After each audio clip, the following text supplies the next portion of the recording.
حاجات محدش هيقولك عليها في الريل استيت.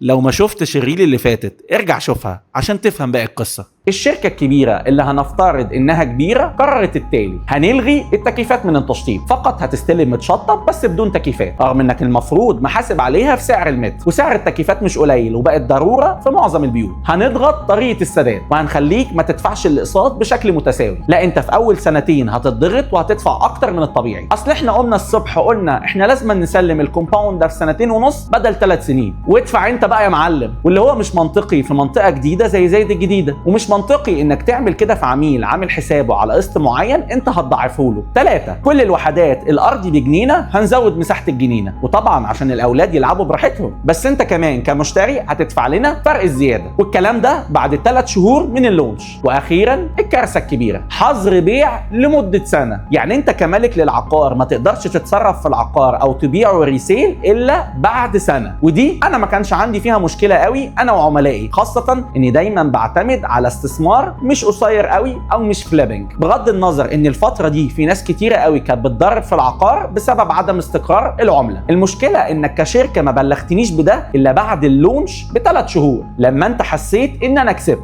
ودي مساومه مش كويس. اما انك تخسر المكاسب اللي انت بالفعل حققتها او ترضى بالواقع. وكل اللي فات ده انا لسه ما خلصتش المشكله، لان اللي جاي تعنت اكبر. في 2025 شركات كتيره نزلت اوفرز لطرق سداد طويله على 10 و12 سنه، ولكن لمعلوماتك 90% من الشركات اللي طولت طرق السداد زودت في السعر، وقليل جدا اللي احتفظ بالسعر ساعتها وما زودوش مع زياده سنوات التقسيط. وارجع لريل 37 بتاع تسعير العقار عشان تفهم السبب. تابعني في الريل الجاي عشان تعرف باقي القصة.